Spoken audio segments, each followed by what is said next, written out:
Il y a effectivement des médicaments inattendus, comme par exemple les animaux. Ne dit-on pas que le fait de caresser un chat a des vertus apaisantes? Alors parler de médicaments à leur sujet est peut-être un peu excessif, mais leur aide dans certaines pathologies en complément d'un suivi médical ne peut être négligée.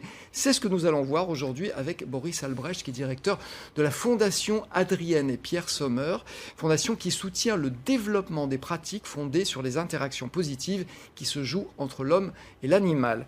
Bonjour Boris Albrecht, merci de nous avoir rejoints sur ce plateau. Avec plaisir. Alors, est-ce que la zoothérapie et la médiation animale, c'est la même chose et qu'est-ce que c'est exactement? Alors, on va dire que la médiation animale, c'est la recherche des interactions positives issues de la mise en relation intentionnelle entre un animal et un professionnel et un bénéficiaire, un usager. La zoothérapie est un terme qui est plus utilisé au Québec et en Suisse, qui est maintenant moins utilisé en France. Disons que la médiation animale est une définition plus inclusive qui permet d'intégrer plus d'animaux et plus de professionnels, du travailleur social au médecin en passant par le vétérinaire ou l'éducateur canin. Donc c'est ce qui nous intéresse aujourd'hui. À quel moment est-ce qu'on a pris conscience des vertus des animaux?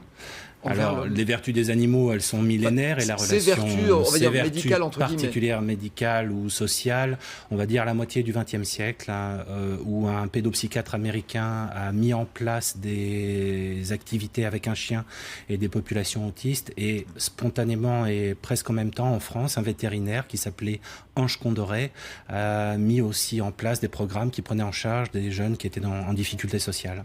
Alors, c'est un sujet polémique, il faut le dire, depuis longtemps. Il faut savoir que le diplôme de comportementaliste médiateur pour animaux de compagnie est reconnu par l'État. Est-ce qu'on peut considérer que c'est une reconnaissance du rôle des animaux, une reconnaissance officielle, ou est-ce qu'on est sur cette voie-là? On est sur cette voie-là. C'est un début de reconnaissance. Il y a aujourd'hui, à part une exception, deux exceptions, il n'y a pas de diplôme ou de législation concernant ce type d'activité. En revanche, on peut dire que des agences régionales de la santé se penchent sur les questions pour développer ça sur leur territoire, et que, à titre d'exemple, en Italie, par exemple, le ministère de la Santé a mis en place un département consacré aux thérapies par l'animal. Voilà. Et on verra dans un instant que nombre d'établissements très officiels la pratiquent aujourd'hui. Mais auparavant, je vais vous demander quels sont les animaux qui sont concernés par la médiation animale et pour quelles raisons ces animaux-là? Alors, les animaux, on a deux grandes familles qu'on retrouve toujours, ce sont les chiens et les chevaux, et puis ensuite on a bien sûr les ânes et les animaux de ferme.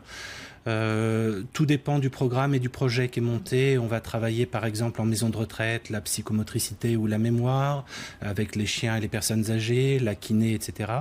Avec des publics qui sont plus liés à la délinquance ou aux difficultés sociales. Ça va plus facilement le cheval. On va travailler sur les réactions du cheval et sur la maîtrise de soi et du cheval. Voilà les deux grands exemples qu'on peut citer. Pourquoi ces animaux-là?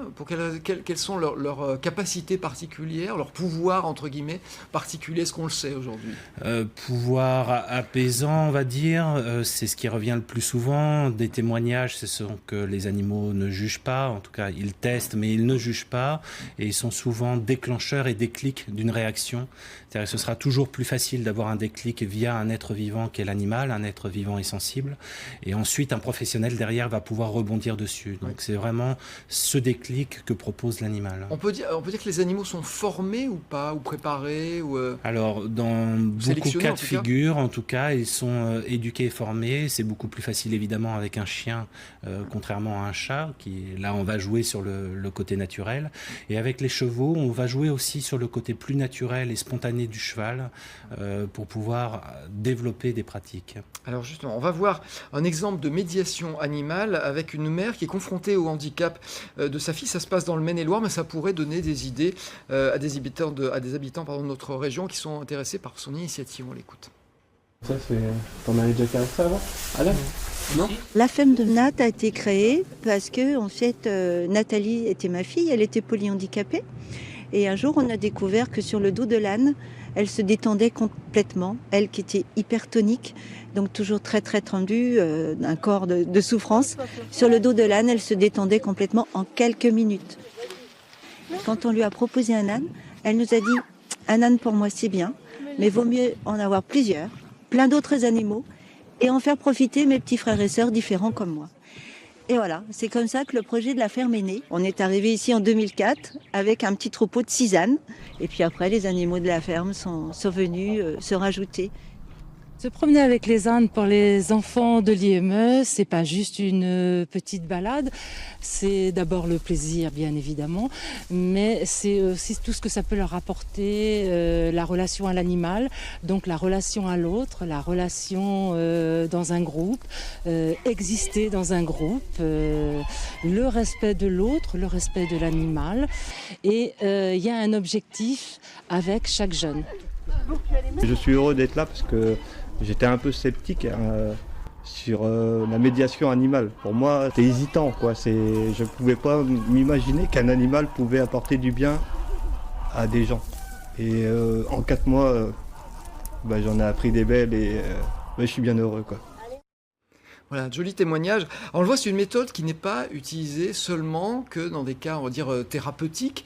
C'est aussi un rôle important dans le social et l'éducatif. Bien sûr, dans le milieu médico-social, dans le milieu social, des initiatives dans votre région mettent ça en place. Alors justement, est-ce que vous pouvez nous donner quelques exemples d'établissements qui pratiquent la médiation animale en Rhône-Alpes? En Rhône-Alpes, on peut commencer en rayonnant autour de Lyon. Vous avez l'hôpital Saint-Jean-de-Dieu qui a intégré totalement à ses pratiques des chevaux de trait, et il y a un travail fait avec les patients tout au long de l'année avec ces chevaux pour apaiser les tensions. Il y a aussi une vraie valorisation au niveau du personnel et un apaisement aussi au niveau de la pratique. Ça apporte beaucoup aux professionnels. Donc ça, c'est le volet thérapeutique. Le volet social, vous l'avez par exemple à Grenoble avec un institut médico-éducatif où une orthophoniste travaille avec la médiation canine avec des jeunes qui ont des troubles du développement. Puis aussi, par exemple, à Roanne, vous avez la prison qui, pour des détenus qui sont en voie de resocialisation et de sortie, travaille dans un centre équestre à proximité pour retravailler sur le comportement du détenu et sur la facilitation à la sortie. Alors, il y a une vraie question qui se pose. Comment est-ce qu'on mesure les effets bénéfiques de cette médiation animale? Est-ce que c'est efficace à 100%? C'est évidemment pas efficace à 100%. C'est une médiation. Sachant qu'il faut se définir des objectifs. C'est une médiation parmi d'autres et c'est évidemment un projet qui est monté par des professionnels du soin, du médico-social ou du sanitaire, et c'est leur objectif qu'ils mettent et comment ils peuvent les atteindre. Dire ça marche à 100%, non, ce serait comme dire la psychanalyse fonctionne à 100% ou les thérapies alternatives fonctionnent à 100%. On n'a pas de preuve, ou l'homéopathie, on n'a pas de preuve que ça fonctionne. Il n'y a pas de preuve scientifique aujourd'hui. On y travaille, en tout cas la Fondation soutient des recherches en ce sens et on va soutenir un laboratoire du CNRS qui va se pencher plus en avant sur ces questions également. Alors on l'a compris, il y a des établissements très officiels qui se sont mis à la médiation animale. Est-ce que le monde médical est en train de s'ouvrir un petit peu alors qu'il était très fermé à ce genre de pratique? Il s'ouvre de plus en plus et en tout cas les pratiques jusqu'à encore une quinzaine d'années se faisaient un peu cachées parce que les médecins ou ceux qui initiaient ces pratiques avaient un peu peur de leur tutelle et se disaient ils y croyaient mais ils avaient peur du regard des confrères. Ils y croyaient mais dès qu'on intègre un animal dans un établissement on va dire oh là là problème d'hygiène pas possible on va tout fermer et en fait on a démontré avec le temps et les pratiques que c'est un faux problème l'hygiène mais qu'en fait il faut vraiment construire un projet. Ouais, très bien. Écoutez, merci d'être venu nous présenter cette pratique qu'on connaît peu. Je vais signaler quand même qu'il y a un colloque justice et médiation animale qui est en préparation à Lyon dans les prochains mois, grâce à vous évidemment, et une conférence internationale qui aura lieu à Paris en 2016. Voilà, c'est une pratique qui avance et qui tend à s'officialiser de plus en plus.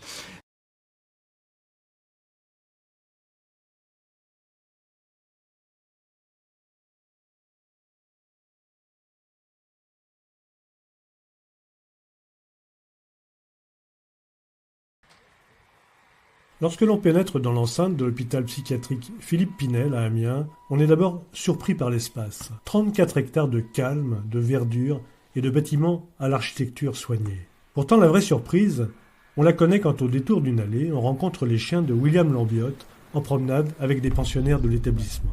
Au centre hospitalier Philippe Pinel, les chiens font partie intégrante de l'arsenal thérapeutique mis à la disposition des patients grâce au travail de William Lambiotte, infirmier psychiatrique à Philippe Pinel depuis 24 ans et officiellement infirmier cynothérapeute depuis mars 2010. L'activité est née non pas de mon expérience de soignant, mais davantage de mon expérience dans le monde du chien, de ma passion des chiens. Donc moi je suis éducateur canin, je suis comportementaliste canin, et j'ai constaté lors de mes interventions, que ce soit comme éducateur canin dans les clubs ou comme comportementaliste canin au sein des familles, que lorsqu'on agit sur le chien et que le chien commence à aller mieux, c'est le bien-être qu'il y a chez ce chien, le mieux-être, remonte en quelque sorte à l'est et se répercute sur l'environnement proche, à savoir les maîtres, la famille qu'il y a autour. Et donc, très prosaïquement, je me suis tenu le raisonnement suivant, à savoir, si je sais comment faire pour qu'un chien aille bien, si je mets un chien qui va bien avec des gens qui vont pas bien, ça fait 24 ans que je suis infirmier psychiatrique dans cet hôpital, donc des gens qui vont pas bien, je sais où il y en a. Si on mettait ce chien qui va bien avec ces gens qui vont pas bien, est-ce que ce bien-être remonterait à la laisse? Le postulat de départ, l'idée de départ de l'activité, c'est celui-là. On s'en doute, créer une activité de ce type au sein d'un hôpital psychiatrique ne va pas sans difficulté. En l'occurrence, le projet de William Lambiotte a pourtant rapidement trouvé toute sa place au cœur même de l'organisation de l'établissement. Malgré la qualité du dossier de cynothérapie, la condition sine qua non de la réussite était l'adhésion des médecins à la démarche. De ce côté-là, l'enthousiasme a rapidement pris le pas sur les doutes. Le corps médical, par rapport à la mise en place de l'activité, j'avais créé un néologisme par rapport à de nombreux médecins à l'époque que j'appelais les cynosceptiques. Mais cynosceptiques sont petit à petit amenuisés et au jour d'aujourd'hui, il y a 36 médecins psychiatres prescripteurs différents de cynothérapie. Et j'aime aussi beaucoup une expression d'un des psychiatres de l'établissement qui appelle les chiennes les faiseuses de miracles. Ça me plaît beaucoup. Côté chiffres, 214 patients de 6 à 98 ans ont été pris en charge en moins de 3 ans dans le cadre de l'activité thérapeutique mise en place, dont 180 ne bénéficiaient d'aucune activité auparavant. Une expérience incontestablement réussie, mais qui reste cependant une exception dans l'univers hospitalier, ce dont la Fondation Adrienne et Pierre Sommer a conscience en la valorisant aujourd'hui. La Fondation Adrienne et Pierre Sommer soutient des initiatives de médiation animale, c'est-à-dire comment l'animal familier ou domestique intervient dans un cadre social, thérapeutique ou éducatif. Et depuis 2003, elle a soutenu environ 430 projets sur l'ensemble du territoire national. Que ce soit pour des populations en difficulté sociale, jeunes ou adultes, ou des populations handicapées. Et il se trouve qu'en milieu hospitalier, les initiatives existent mais sont plutôt rares et qu'on a voulu valoriser notamment cette expérience au centre hospitalier Pinel parce qu'elle reste assez unique dans son fonctionnement et dans la mise en place qu'elle a nécessité.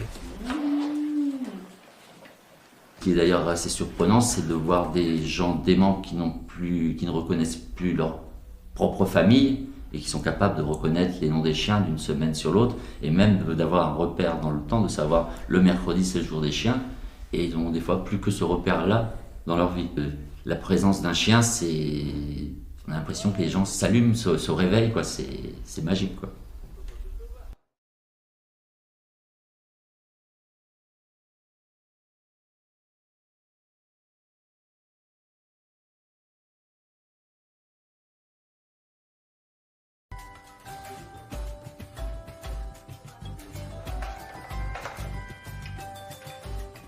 Des boules de poils qui en font craquer plus d'un, les animaux à notre secours par le biais de la zoothérapie. La zoothérapie, c'est de pouvoir travailler en fait des objectifs de travail en fait, que ce soit des objectifs en termes cognitifs, en termes psychosociaux, en termes affectifs, d'autonomie, grâce en fait à l'animal. Poules, lapins, cochons d'Inde, beaucoup d'animaux peuvent être impliqués dans la zoothérapie, à commencer bien sûr par nos plus fidèles compagnons. En fait, alors c'est un chien qui doit répondre aux ordres donnés et qui va avoir par sa présence envie d'être en relation particulièrement avec l'humain. Jimmy ?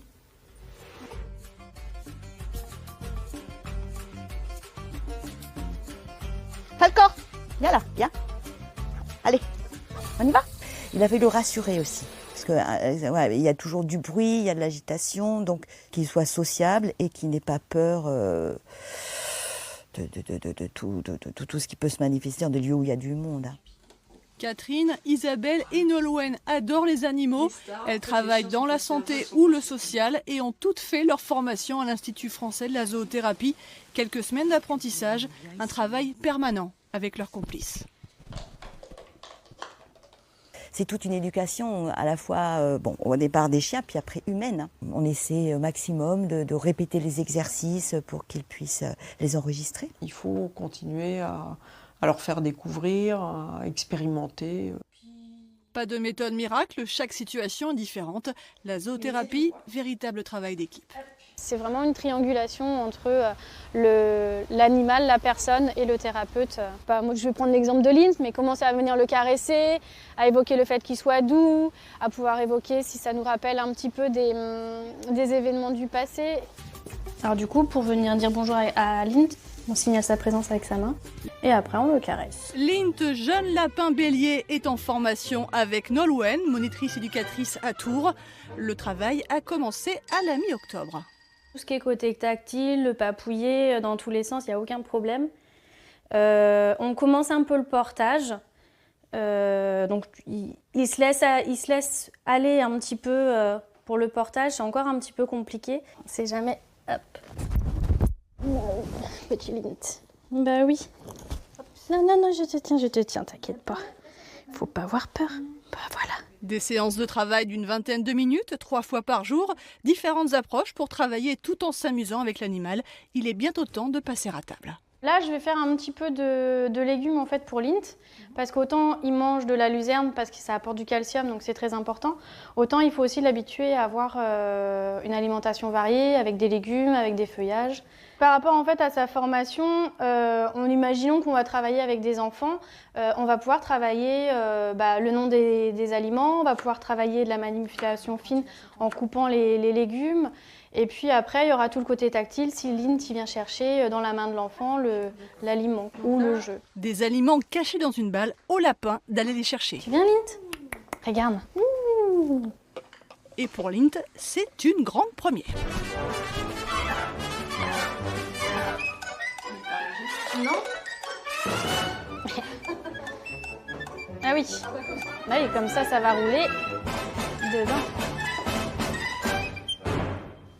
Bonjour! Nolwenn va aller progressivement avec Lint au foyer où elle travaille. Avant cela, exercice grandeur nature avec Enzo, 3 ans, le fils d'une amie. Il est plus attentionné et plus calme. Oui, parce qu'il faut dire que sinon, c'est pas ça. Et là, du coup, le lapin, ouais, ça l'apaise pas mal quand même. Et si durant cette séance, l'animal travaille, l'enfant aussi. Ça fait 3 là, t'es sûr? C'est bon? 1, 2, 3, 4. T'es sûr? Refais, j'ai pas vu moi. 1, 2, 3. Ah! C'est la fête aujourd'hui. Hein. La magie opère entre Enzo et Lint. La complicité s'installe. Notre lapin progresse dans sa formation. Allez! Isabelle, infirmière sophrologue à la retraite, vit entourée d'animaux. Elle a notamment 2 chiens, Falcor et Jinko. Aujourd'hui, ils vont aller rendre visite à des personnes âgées. Pour Isabelle, aider les autres, c'est une seconde nature. Moi, c'est un petit boulot. C'est pour me faire plaisir aussi. Hein. C'est pas un gagne-pain. Mais pour moi, c'était vraiment pour pouvoir me permettre, avec ces 2 beaux chiens, d'apporter un petit plus dans les endroits où c'est nécessaire, dans le coin, quoi. Après sa formation, Isabelle a travaillé 1 an avec ses chiens avant d'aller sur le terrain. Elle continue à les entraîner régulièrement. Avant une séance de zoothérapie, il y a un rituel, petite balade, gros toilettage, bien se préparer pour être encore plus apprécié.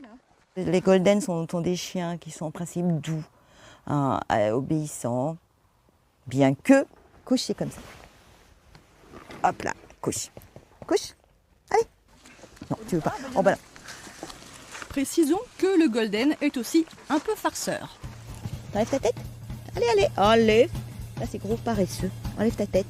Enlève ta tête. Enlève ta tête. Vous, enlève ta tête. Enlève ta tête. Non, bon, c'est moi qui l'enlève alors. Je vais chercher le flacon de Sambo. Vous attendez là? Et puis, je vais chercher aussi un petit nanos. Attendez-moi là. Attends. trop pressé de se parfumer pour faire bon effet. En fait, il n'aime pas trop ça, mais se laisse faire. Le matériel est prêt, les chiens aussi, il n'y a plus qu'à monter en voiture.